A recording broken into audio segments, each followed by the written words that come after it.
ಮನದ ಪದ ಪಯಣ ಕಾರ್ಯಕ್ರಮದಲ್ಲಿ ಇವತ್ತು ಒಬ್ರು ಬೆಸ್ಟ್ ಪರ್ಫಾರ್ಮರ್ ಆಗ್ತಾರೆ. ಆ ಬೆಸ್ಟ್ ಪರ್ಫಾರ್ಮರ್ ಯಾರು ಅಂತ ನೋಡೋ ಸಮಯ. ಜೊತೆಗೆ ಇನ್ನೊಬ್ಬರು ಗಾನಸಿಂಚನದ ವೇದಿಕೆಗೆ ವಿದಾಯವನ್ನ ಹೇಳ್ತಾರೆ. ಯಾರು ವಿದಾಯ ಹೇಳ್ತಾರೆ ಅದನ್ನು ತಿಳ್ಕೊಳ್ಳೋಣ.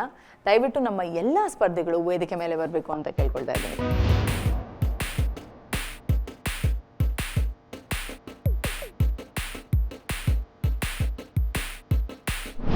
ಓಕೆ, ಗಾನಸಿಂಚನ ಜನಮನದ ಪದ ಪಯಣ ಈ ಸಂಚಿಕೆಯ ಬೆಸ್ಟ್ ಪರ್ಫಾರ್ಮರ್ ಯಾರು ಅಂತ ನೋಡೋ ಸಮಯ.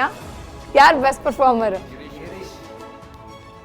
ಈ ಕಡೆ ಗಿರೀಶ್ ಏನೇ ಅಂತಾರ. And the best performer of the week is Girish.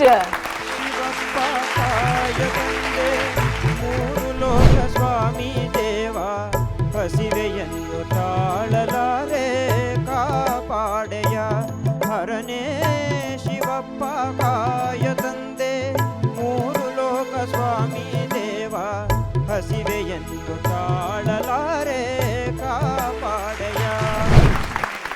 ಇದು ನಿನ್ಗೆ ನಾನು ಹೇಳಿಲ್ವಾ, ನಿನ್ ದೇವಸ್ಥಾನದಲ್ಲಿ ಹಾಡೋದಕ್ಕೆ ಅವಕಾಶ ಸಿಕ್ಕಿಲ್ಲ, ಬಟ್ ಈ ವೇದಿಕೆನೇ ದೇವಸ್ಥಾನ. ನಿನ್ಗೆ ಪ್ರಸಾದನೂ ಸಿಕ್ತು ನೋಡು. ಗೊತ್ತಾಯ್ತು. Okay, Archana ma'am, the best performer of the week. Congratulations ಕಣಪ್ಪ. ಥ್ಯಾಂಕ್ಸ್. ನಂಬಿದವರನ್ನ ಭಕ್ತಿಯಿಂದ ಹಾಡಿದವರನ್ನ ಶಿವ ಕೈ ಬಿಡಲ್ಲ ಅನ್ನೋದಕ್ಕೆ ಇವತ್ತು ಬಹುಶಃ ಇವನೇ ಸಾಕ್ಷಿ. ಹೇಳೋದೆಲ್ಲ ನಾನು ಆಗಲೇ ಅವ್ನು ಹಾಡು ಮುಗ್ದಾಗಲೇ ಹೇಳಿಬಿಟ್ಟೆ. ಕಣ್ಮುಚ್ಚಿ ಕೇಳಿದರೆ ಒರಿಜಿನಲ್ಲೇ ಕೇಳಿದ ಹಾಗೆ ಆಗ್ತಿತ್ತು ನನಗೆ ಅಂತ. ಹೀಗೆ ಇನ್ನು ಮುಂದೆ ಇನ್ನೂ ಉತ್ತಮವಾದ ಹಾಡುಗಳನ್ನು ಹಾಡ್ತಾ ಇರಪ್ಪ. ನೀನು ಬರ್ತಾ ಬರ್ತಾ ಪ್ರಬುದ್ಧ ಗಾಯಕನಾಗಿ ಹೊರಹೊಮ್ತಾ ಇದೆಯಾ. ತುಂಬ ಖುಷಿಯಾಗತ್ತೆ ಈ ಥರದ ಒಂದು ಬೆಳವಣಿಗೆಯನ್ನು ನೋಡಿದ್ರೆ. ದೇವರು ನಿನಗೆ ಇನ್ನೂ ಹೆಚ್ಚು ಶಕ್ತಿ ಕೊಡಲಿಪ್ಪ. God bless you. Thank you.